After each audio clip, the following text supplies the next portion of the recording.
Mummy जी, मैं बाजार जा रही हूँ। वहाँ से थोड़ी देर के लिए मायके भी चली जाऊँगी। ठीक है बहू, ध्यान से जाना। पूनम का मायका और ससुराल एक ही शहर में होने के कारण जब भी उसका मन करता था तो वह मायके का एक चक्कर लगा ही आती थी। लेकिन अब बेटे की परीक्षाएं चल रही थी, इसलिए वह काफ़ी दिनों से मायके नहीं जा पाई थी। वैसे भी उसके मायके में उसकी नई नवेली भाभी आई थी और भाभी के आने के बाद पूनम को हमेशा यही चिंता लगी रहती थी कि पता नहीं उसकी भाभी रवीना उसकी माँ के साथ अच्छा व्यवहार करती भी होगी या नहीं। फ़ोन पर तो सब कुछ अच्छा ही लगता है, लेकिन उसे लगता है कि उसकी माँ बहुत भोली भाली है। कहीं नए ज़माने की तेज़ तरार बहू उसके भोलेपन का फ़ायदा ना उठा ले। पूनम ने घर पहुंचने से पहले अपनी भाभी को फ़ोन लगाया, लेकिन उसकी भाभी ने फ़ोन नहीं उठाया। इसलिए वह झुंझला गई थी और सोचने लगी कि देखो, अभी तो घर में आए हुए 1 महीना भी नहीं हुआ महारानी को, उसके इतने नखरे शुरू हो गए कि मेरा फ़ोन तक नहीं उठा रही। जाकर देखती हूँ कि आखिर कर क्या रही है। इधर उसकी भाभी रवीना अपने बेडरूम में सोई हुई थी और उसका फ़ोन साइलेंट पर था, इसलिए उसने फ़ोन नहीं उठाया। लगभग दोपहर के 1 बजे रवीना की नींद टूटी। दवाइयों के असर से वह सो रही थी। पूरे घर में कढ़ी की खुशबू फैली हुई थी, तो उसके मुंह में पानी आ गया। वह धीरे से उठती हुई हॉल में आई और रसोई के दरवाजे पर आकर खड़ी हो गई। उसने अपनी सासू जी से कहा, मम्मी जी, खाना बन गया या मैं कुछ मदद कर दूं? तो विमला जी ने कहा, नहीं बहू, तुम जाकर सोफे पर बैठो, मैं अभी आती हूँ। खाना लगभग तैयार ही है। सोफे पर जाकर रवीना बैठ गई और अपना फ़ोन उठाकर अपनी माँ को मैसेज करने लगी कि माँ को बता देती हूँ कि अब मेरी तबीयत थोड़ी ठीक लग रही है। उसी समय उसकी ननद पूनम हाथ में पर्स लटकाए हुए घर के अंदर आई और अपनी भाभी को हॉल में बैठे हुए देखकर वह कहने लगी, क्या बात है भाभी, आज तो सुबह से आपने फ़ोन ही नहीं उठाया। तभी रवीना कहने लगी, दीदी, वह आज मेरी सुबह से तबीयत ठीक नहीं थी ना, इसलिए मैं फ़ोन साइलेंट पर रखकर सो गई थी। अभी अभी मैं फ़ोन हाथ में उठाया है। तभी विमला जी रसोई से हाथ पोंछते हुए हॉल में आई और बोली, बहू, खाना बन गया है, लगा दूँ क्या? तभी उसकी नज़र अपनी बेटी पूनम पर पड़ी तो उसको देखते ही वह खुश हो गई और कहने लगी, अरे वाह पूनम, तुम यहाँ, अच्छा हुआ तुम आ गई। अभी बहू के कहने पर मैंने कढ़ी चावल बनाए हैं, तुम भी खा लेना। यह सुनते ही पूनम का पारा चढ़ गया और वह कहने लगी कि भाभी के रहते हुए आप इतनी देर से रसोई में खड़ी होकर क्या कर रही थी? अब यह आपसे फरमाइश भी करने लगी है। तभी रवीना कहने लगी, नहीं दीदी, वह मेरी तबीयत ठीक नहीं थी ना, इसलिए। तभी पूनम ने भाभी की बात बीच में ही काटते हुए कहने लगी, थोड़ी सी तबीयत खराब हो गई तो क्या तुम मेरी माँ से ही सारा काम करवाने लग गई? अपनी बीमारी का बहाना लेकर मेरी माँ के सामने इतने नखरे दिखाने की ज़रूरत नहीं है भाभी। वैसे भी यह आपकी माँ नहीं, सास है। ननद की बात सुनकर रवीना की आंखों में आंसू उतर आए। अपनी बहू की आंखों में आंसू देखकर विमला जी ने भी कड़क आवाज़ में कहा कि पूनम, तुम कैसी बातें कर रही हो? यह तुम्हारी भाभी है, इस घर की बहू है।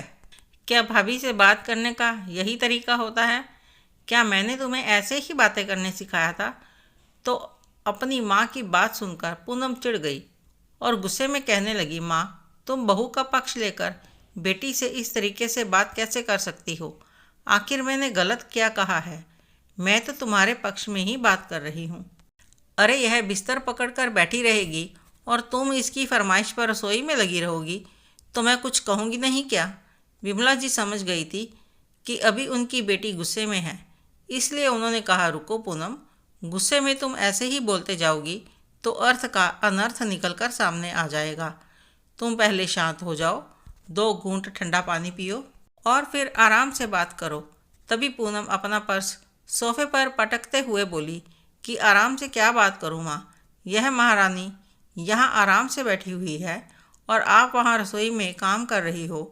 ऊपर से आपके घुटनों में कितना दर्द रहता है, फिर भी इसने आपको रसोई में खड़ा कर रखा है।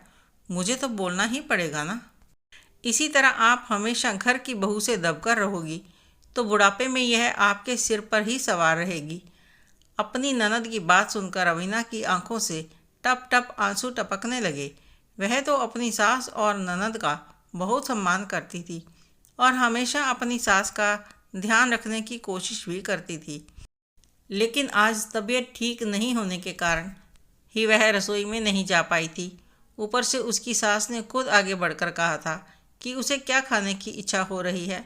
तभी उसने बताया कि उसे कढ़ी खाने का मन कर रहा है, क्योंकि आज उसे अपनी माँ की याद आ गई थी।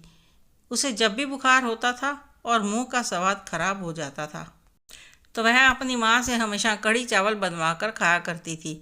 उसे लगा कि शायद आज भी कढ़ी खाने के बाद उसके मुंह का स्वाद थोड़ा अच्छा हो जाएगा, इसलिए उसने सहज भाव से ही सास को बता दिया था। लेकिन उसे नहीं पता था कि सास और माँ में फ़र्क होता है। माँ को तो हम अपनी सारी फरमाइशें खुलकर बता सकते हैं, लेकिन सास के सामने हमेशा मुंह बंद करके ही रखना चाहिए। उसका मन भारी हो उठा और वह अपनी ननद पूनम के सामने हाथ जोड़ते हुए बोली, दीदी मुझे माफ़ कर दीजिए, आगे से मैं ऐसी गलती कभी नहीं करूँगी। तभी विमला जी ने बहू का हाथ पकड़ते हुए कहा, रुको बहू, तुम माफ़ी क्यों मांग रही हो? तुम्हारी कोई गलती नहीं है। फिर अपनी बेटी की ओर देखते हुए बोली, देखो पूनम, तुम्हारी भाभी मुझ पर कोई अत्याचार नहीं कर रही है। इसकी तबीयत खराब थी, इसलिए मैंने ही खुद आगे बढ़कर इससे पूछा था कि तुम्हें क्या खाने की इच्छा हो रही है बेटा। तभी इसी ने कहा था कि मम्मी जी कढ़ी चावल खाने की इच्छा हो रही है। कढ़ी चावल बनाना कोई बड़ी बात नहीं है, वैसे भी मुझे कुछ ना कुछ तो बनाना ही था, तो फिर मैंने कढ़ी चावल बना लिया। और तुम एक बात मत भूलो, तुम्हारी भाभी अभी 1 महीना पहले ही आई है। जब तुम्हारी भाभी नहीं आई थी तो भी घर का सारा काम मैं अकेली ही करती थी। तो अगर मैं अपने लिए, अपने बेटे के लिए 2 वक्त का खाना बना सकती हूँ तो फिर बहू के आने के बाद मैं उसके लिए भी खाना बना ही सकती हूँ ना। इसमें इतना बवाल मचाने वाली कौन सी बात है? और पूनम, ससुराल में जब तुम्हारी तबीयत खराब हो जाती है तब तुम्हारी सास और ननद भी तो तुम्हारी कितनी मदद करती हैं और तब तुम्हें कितना अच्छा लगता है। उस समय तुम खुद फ़ोन करके उनकी तारीफ़ करती हो। इस तरह अगर मैंने भी अपनी बहू का ध्यान रख लिया तो कौन सी बड़ी बात हो गई। अपनी माँ की बात सुनकर पूनम नरम स्वर में बोली, वह सब तो ठीक है माँ, लेकिन तुम्हारे घुटनों का दर्द उसका क्या? तभी विमला जी हंसते हुए बोली, अरे बेटी, घुटनों का दर्द तो बहू के आने के बाद से ही संभल गया है। वह रोज़ तेल की मालिश करती है और दवाइयाँ लगाती है, इसलिए तो मुझे दूसरे डॉक्टर से दिखाकर एक्सरसाइज भी शुरू करवा दी है और अब मेरे घुटनों में दर्द रहता ही कहाँ है। बहू ने मेरा ध्यान रखा, तभी तो आज उसकी बीमारी के समय में उसका ध्यान रखने के लायक बन पाई। मैं इसका ध्यान रखूँगी तो कल को यह मेरा ध्यान रखने के लायक बन पाएगी। परिवार में तो ऐसे ही रहा जाता है बेटा। जब किसी को कोई समस्या हो तो एक दूसरे को उसके लिए खड़ा रहना चाहिए, तभी एक दूसरे की समस्या में सामने वाला व्यक्ति भी उसकी सहायता कर सकता है। अगर हम किसी एक से ही सारी उम्मीद रखेंगे और उम्मीदों का सारा बोझ एक के ऊपर ही छोड़ देंगे तो वह कब तक जिम्मेदारियां निभा पाएगा। यह सुनकर पूनम को अपनी कही बात पर शर्मिंदगी महसूस हो रही थी। वह धीरे से अपनी भाभी के पास आकर बोली, ये भाभी मुझे माफ़ कर देना। मैंने सोचा था कि आप बीमार पड़ने पर माँ से काम करवा रही हो, उनके प्रति लापरवाह हो गई हो, लेकिन मैं गलत थी। मुझे पहले पूरी बात जान लेनी चाहिए थी। तभी रवीना की आंखों में आंसू आ गए।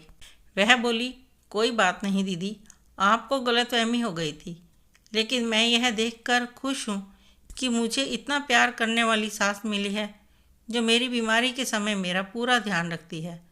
मेरी सास तो अच्छी है ही, पर ननद को भी गलतफहमी हो गई थी जो अब मम्मी जी ने दूर कर दी है।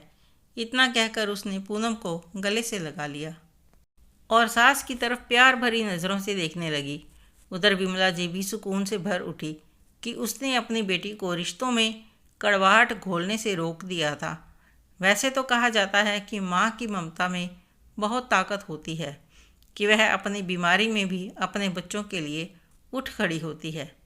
तो अगर बहू के आ जाने के बाद वह बहू की बीमारी के समय उसके लिए थोड़ा बहुत उसके लिए कुछ कर भी लेती है, तो इसमें इतना बवाल मचाने वाली कौन सी बात होती है।